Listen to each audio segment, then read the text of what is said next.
So Passion Java's sister faces time in jail after being convicted of 120k fraud. Mavis, Passion Java's sister, she has been convicted of 9 counts of fraud and she is in remand prison for the final stages of her trial after she missed some court sessions. Passion Java ari kutoti musanipinze munyaya idzi dzaMavis and her legal troubles have nothing to do with me. And ndiye akati gore kungangurwa kwaisaona here kuti hanzvadzi yake ichangangurwa pamberi apo oipawo warning mweya hauna kutaura kochiko dzimwe mweya soka hamenoti I think dzinombopoya pamwe here pamwe dzichimboona pamwe dzichimboita sei aifanira kumurambidza kuti hanzvadzi kwava kuenda kuka kunonyudza.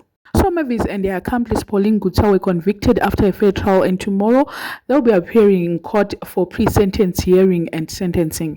It was proven in court by a prosecutor that they sold 9 non-existent stands to Farai Chikiwa and Naled Maunganidze and Fortune Chikara with 119,000. The two are co-directors of Sejmo Investments, which does buying and selling of stands. The victims discovered that they had been duped after verification with the city of Harare. They were not in the local authorities database. So Madira yakaitika muna 2019.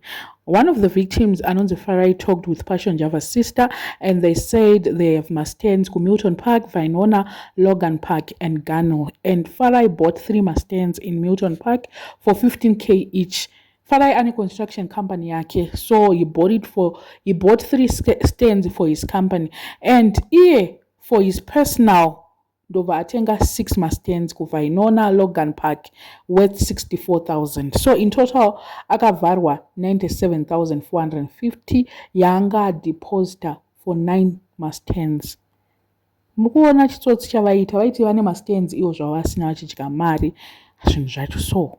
And so paakadeposita mari vakaisa mu like account yema attorney company yavo iyo Sejmo vasikana vaita ne company anti so mari yacho went through the lawyer.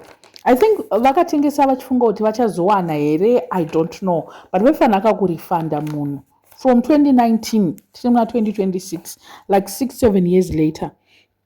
Saka Passion Java nemamillions ake muri kuti imimi atadza kubhadhara sister yake 120.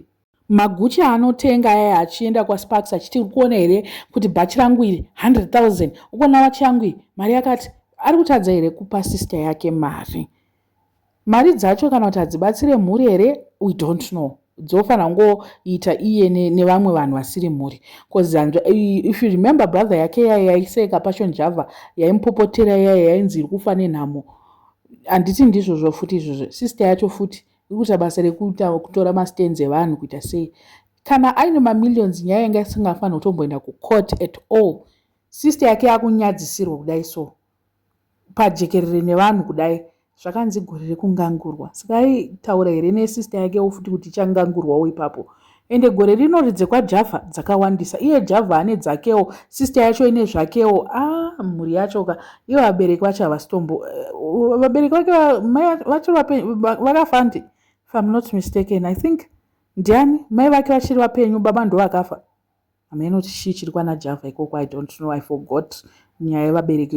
Remind me mucomment section kuti ndiani akafa ndiani mupenyu kumba kwavo but inhamo yega yega kwana Passion kunenge kusina kumbonyatsomira zvakanaka. Mhepo dzacho dzaita kwasimukira ka1 kudai so ende uprofita hwake hwakuda kufanira kushanda manje apa nemamillions. Takuda kuti uprofita nemamillions zvishande kuti sisi vasapinde mujeri but vakutopinda in fact like mangwana ndo pakangomirirwa vanzi makore akati ndo Chimombe style exactly iyoyi yavakaita Mike Chimombe style chaiyo iyoyi. So mangwana they will be being sentenced kana vachapiwa makore mangani 10 here kana kuti chii we are not so sure.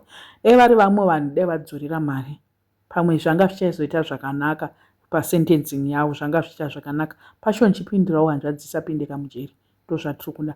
I don't know what you guys think. Let me know in the comment section what are your thoughts.